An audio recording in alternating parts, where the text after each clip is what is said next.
Assalamualaikum warahmatullahi wabarakatuh. Selamat berjumpa kembali pada pembahasan materi AutoCAD. Pada pertemuan kita kali ini kita akan bahas lanjutan dari materi sebelumnya yang sudah kita pernah pelajari, yaitu tentang materi mengedit atau perintah dasar mengedit objek 3 dimensi. Berikut ini kita akan membahas lanjutannya yang kita mulai dari pembahasan perintah yang keempat.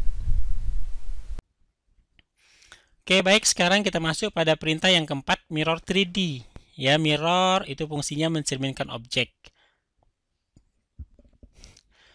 Dalam mirror 3D, cermin itu bentuknya adalah sebuah bidang. Kalau di 2 dimensi, cermin itu bentuknya sebuah garis. Ya, jadi kalau dia sebuah bidang, berarti harus kita pahami kembali tentang bidang-bidang yang ada di AutoCAD atau CS, ya. Yang mana yang kuning adalah bidang XY, hijau adalah bidang YZ, sedangkan yang ungu ini adalah bidang ZX, ya. Ini adalah bidang. Kita perhatikan. Yang pertama, pencerminan kita lakukan terhadap YZ. Artinya bidang YZ sebagai cermin, ya. Berarti YZ sebagai cermin, yang berwarna hijau ini yang bertindak sebagai cermin. Ya, misalnya ini adalah objek yang tidak kita cerminkan. Ya, berarti kalau ini cermin, ini benda yang tidak kita cerminkan, ya, berarti yang hijau ini yang bertindak sebagai bidang cerminnya. Sehingga pada saat pilih TK1, objek yang ini kita pilih, enter ya, kalau tidak lagi pemilihan. Kemudian pada opsi ini, ya, YZ kita buat sebagai bidang cermin. Kemudian katanya, di mana peletakan bidang YZ, kita pilih TK2. Ingat, TK2 ini kita anggap posisinya berada di sebelah kanan dari objek ini, di sini ya. Berarti di sini ada jarak. Berarti cerminnya itu nanti berada di posisi ini, atau bisa saja di posisi sebelah belakang sana. Ya. Kemudian setelah kita pilih TK2 sebagai peletakan daripada bidang YZ, maka delete source object, artinya di sini apakah objek yang awal ini mau dihapus? Ya, tentu tidak ya. Maka kita ketikkan N lalu kita enter, sehingga bayangan yang terbentuk adalah seperti ini. Ya, ini penggunaan mirror 3D dengan YZ sebagai bidang cermin. Ya. Oke, seterusnya kita masuk pada mirror 3D, tapi kali ini pada opsi ZX. Artinya bidang ZX lah yang bertindak sebagai bidang cermin. Berarti kalau kita kembali ke UCS, ZX itu adalah yang ungu. Ya, yang ungu. Berarti posisi cerminnya nanti letaknya seperti ini. Ya, objek yang sama. Di komen kita berikan perintah mirror 3D, pilih TK1. Kita pilih objeknya.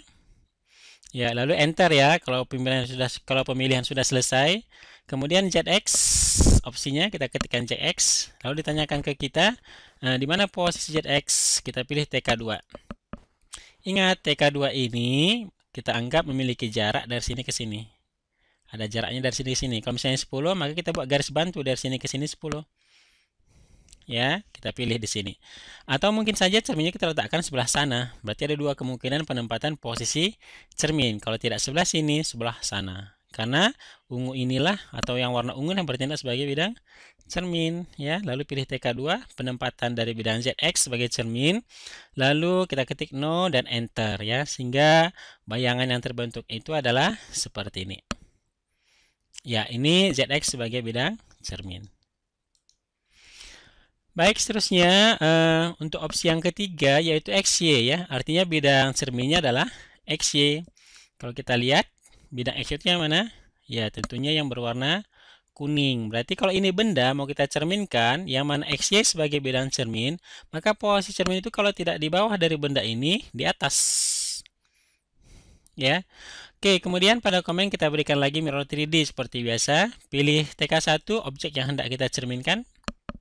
Enter kalau pemilihan tidak ada lagi. Ya, kemudian kali ini kita pilih XY sebagai bidang cermin dengan mengetikkan XY di sini. Ya, lalu kita pilih TK2 sebagai penempatan dari bidang XY. Ya, misalnya di sini. Ya, ingat TK2 ini berada di bawah dari gambar ini ya, di bawah dari gambar. Ya. Oke, kemudian kita ketikkan no, enter. Maka terbentuklah bayangan kita di bawah dan posisinya terbalik Ya, oke ya, ini penggunaan mirror 3D dengan opsi XY sebagai bidang cermin. Baik, sekarang kita masuk pada perintah 3D array, yaitu memperbanyak objek. Ya, yang pertama 3D array dengan opsi rektangular, artinya kita ingin memperbanyak objek dalam arah baris, kolom, dan level ya. Perbedaan 2 dan 3 dimensi pada perintah array, pada perintah 3D array ada penambahan level ya, berarti perbanyakan arah Z. Sedangkan pada 2 dimensi tidak ada. Ya. Oke, berikut kita akan bahas tentang 3D array dengan opsi rektangular ini. Ya, di sini kita berikan sebuah box ya yang kecil. Box ini hendak kita perbanyak dia dalam arah baris, kolom, dan level ya. Berarti di sini langsung kita tampilkan secara menyeluruh ya. Pada komen ini kita ketikkan 3D array, kita pilih TK1, artinya objek yang hendak kita perbanyak, tentunya box ini ya, kita pilih. Kemudian kita enter ya, kalau pemilihan tidak ada lagi. Kemudian kali ini kita pilih enter the type of array, kita pilih rektangular, cukup mengetikkan R saja di sini. Kemudian enter the number of rows, kita disuruh menentukan berapa banyak dalam arah baris, kita misalkan 4. Banyak arah kolom, 3. Banyak arah level atau arah Z, 2 ya, berarti 2 tingkat. Distance between rows, artinya jarak antara baris, kita buat 25. Between columns, distance ya 20. Distance between level 15 ya. Jadi setelah kita masukkan perintah ini, maka akan muncullah gambar kita seperti ini ya. Berarti di sini kalau kita perhatikan ya, ini adalah arah baris ya, arah baris berarti ini arah apa ini? Arah Y ya, berarti selalu nanti arah baris itu adalah arah Y, arah kolom arah X, dan arah tinggi adalah arah level atau arah Z ya. Ini yang kita hasilkan dari perintah 3D array dengan opsi rektangular ya. Kemudian yang kedua 3D array dengan opsi polar, yaitu memperbanyak objek dalam arah melingkar ya. Berarti di sini kita berikan 3 buah objek, tapi 2 objek ini yang hendak kita perbanyak dalam arah melingkar seperti ini ya. Maka pada komen kita ketikkan 3D array, pilih TK1, di sini kita pilih torusnya, kemudian pilih silindernya ya, kemudian enter kalau pemilihan sudah tidak ada lagi. Kemudian pada tipe pemilihan ini kita pilih polar ya, P mewakili polar ya. Kemudian enter number of item, artinya kita disuruh menentukan berapa banyak yang di array ya, atau hasil pengarraynya mau berapa. Ya, kita buat 5, berarti 5 di sini bendanya ini atau objek yang diperbanyak ini ikut ya, terhitung. Ya, kemudian kita putar dia berapa derajat, misalnya 360, satu lingkaran penuh. Ya, berarti sudut yang terbentuk nanti adalah 360 bagi 5 antara setiap silinder. Seterusnya rotate array object, yes. Kemudian ya, kemudian specific center point of array, kita disuruh menentukan titik pusat ya, titik pusat perputaran. Ingat, kalau 3 dimensi perputarannya itu adalah merupakan sebuah garis. Berarti pertama titiknya adalah di pusat dari torus ini, kita pilih TK3 ya. Maka di sini kita bantu dengan second point on axis of rotation ya. Titik yang pertama di sini kita bantu dengan sebuah titik yang lain ke sini. Karena dia panjang 20 sudut 0 ini berarti ke arah X positif. Berarti garis putarnya itu nanti adalah garis tempat benda ini berputar itu nanti adalah seperti ini. Ya, sehingga objek kita nanti akan terbentuk dia perbanyakannya itu seperti ini. Ya, karena ini tadi yang bertindak sebagai sumbu putar atau sumbu X-nya itu sebagai sumbu putar. Ya, oke ya, inilah merupakan hasil dari perintah 3D array dengan opsi polar. Ya, seterusnya kita masuk pada perintah fillet. Fungsinya membuat kelengkungan pada objek 3 dimensi kali ini ya. Walaupun perintah 2 dimensi dengan 3 dimensi sama-sama fillet. Ya, misalnya box ini hendak kita fillet bagian ininya, keempat dari garis ini atau sisi ini. Ya, maka pada komen kita ketikkan fillet. Kali ini kita atur dulu radiusnya, kita berikan 5. Ya, ini sama saja seperti 2 dimensi. Kita pilih TK1, yaitu garis yang hendak kita fillet. Kemudian kita enter. Ini maksudnya kalau ada perubahan jari-jari, ada kesempatan bagi kita di sini untuk menggantinya. Ya, tapi kalau misalnya tetap 5, kita enter saja. Lalu kita disuruh memilih lagi garis yang lain yang hendak kita fillet. TK2, TK3, dan TK4 ya. Lalu kalau sudah habis, ya kita enter. Atau kalau masih ada, misalnya mau kita buat ini sekalian ini bawah, ya maka tinggal kita pilih saja. Tapi kalau sudah habis, kita enter. Ya, sehingga objek kita nanti akan terbentuk seperti ini. Iya, inilah hasil dari fillet. Berarti keempat sisi yang di atas itu sudah melengkung dengan jari-jari 5 satuan. Ya, itu perintah fillet. Sekarang kita masuk pada perintah chamfer. Perintah chamfer fungsinya ya tentunya membuat chamfer objek 3 dimensi ya. Oke, ini box hendak kita chamfer. Ya, pada dokumen kita berikan perintah chamfer ya. Kemudian di sini kita pilih opsi distance. Kita ingin buat dulu distance-nya itu berapa. Kemiringan-kemiringannya ini arah X dan arah Y ini berapa gitu ya. Jadi first chamfer kita masukkan 5, second chamfer 10. Kemudian kita pilih TK1. Pemilihan TK1 itu identik dengan pemilihan bidang inilah nanti sebagai bidang yang bisa kita chamfer ya garisnya. Ya, berarti bidang ini nanti, pada bidang ini nanti sisi-sisinya yang bisa kita chamfer. Ya, kemudian kita enter. Di sini kita enter lagi kalau tidak ada perubahan distance. Distance 2 juga demikian. Ya.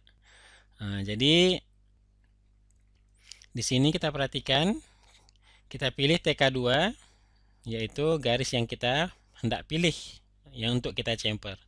Di sini TK3 kita pilih ya, berarti seperti saya katakan tadi bahwasanya ini adalah bidang yang kita pilih, yang mana garis yang terdapat di bidang inilah yang bisa kita chamfer ya. Pada kondisi ini kalau bidang ini yang ini kita chamfer, dia nggak bisa. Ya, harus pada kondisi awal ini kita pilih dulu, baru berikutnya ini lagi dan ini. Ya, oke, ini kira-kira penggunaan perintah chamfer. Ini hasilnya. Ya, berarti dari sini bisa kita perhatikan, ini arah X-nya 10, arah Y-nya, arah Z-nya 5 ya. Ya, oke, kemudian union. Union fungsinya untuk menggabungkan objek solid 3 dimensi. Kita misalkan diberikan di sini 2 buah objek. Yang pertama silinder, yang kedua adalah box. Kalau kita perhatikan dari keadaannya ini, bahwasanya silinder dan box ini belum tergabung, tapi dia beririsan ya. Walaupun beririsan, artinya kalau silindernya kita buang atau kita pindahkan, ya maka boxnya akan tetap tinggal di sini. Sekarang kita ingin box dan silinder ini tergabung. Maka pada komen ketikkan union, select objek, ya kita pilih saja objek-objek yang tidak kita gabung. TK1 boxnya, TK2 silindernya, lalu enter ya kalau tidak ada lagi. Maka sekarang objek kita ini sudah tergabung seperti ini. Ya, ini penggunaan perintah union. Biasanya dalam objek 3 dimensi, perintah union itu kita gunakan akhir sekali untuk menyatukan semua objek-objek. Karena objek yang sudah terunion itu tidak bisa kita pecahkan lagi, ya, kecuali dengan perintah undo. Itu pun kalau misalnya belum terlalu jauh, ya. Jadi penggunaan perintah union ini diusahakan dia di akhir dari proses penggambarannya. Baik, yang terakhir kita masuk pada perintah intersection ya, yaitu membuat irisan objek solid 3 dimensi. Ya, berarti di sini diberikan 2 buah gambar seperti yang tadi, dan kita ingin mendapatkan apa? Ingin mendapatkan irisan. Irisannya itu yang ini ya. Artinya miliknya si silinder itu juga merupakan miliknya si kubus atau box. Ya, jadi pada komen kita ketikkan saja intersect, lalu pilih objek-objek yang hendak kita intersectionkan ya. Pilih silinder, lalu kita enter. Ya, maka yang tertinggal nanti adalah hasil irisannya seperti ini. Ya, oke ya, ini merupakan perintah intersection. Oke, baik, demikian pembahasan kita tentang perintah dasar mengadili objek 3 dimensi solid. Saya yakin dengan perintah-perintah yang ada ini, jika kita menguasainya dengan baik, maka menggambar objek 3 dimensi solid ya sama sekali tidak masalah ya, artinya bisa kita gambar dengan mudah. Walaupun demikian, penggunaan perintah-perintah dalam 2 dimensi juga harus kita mantapkan, karena nanti sering sekali objek-objek yang tidak mampu kita gambar dalam 3 dimensi dengan perintah dasarnya, itu harus kita bantu atau kita bentuk dari gambar-gambar 2 dimensi dulu, ya. Baru kemudian nanti kita bentuk dia dalam bentuk 3 dimensi dengan cara mengekstrudnya, ya. Oke, demikian pembahasan kita kali ini, dan kita akan bahas materi kita yang lain.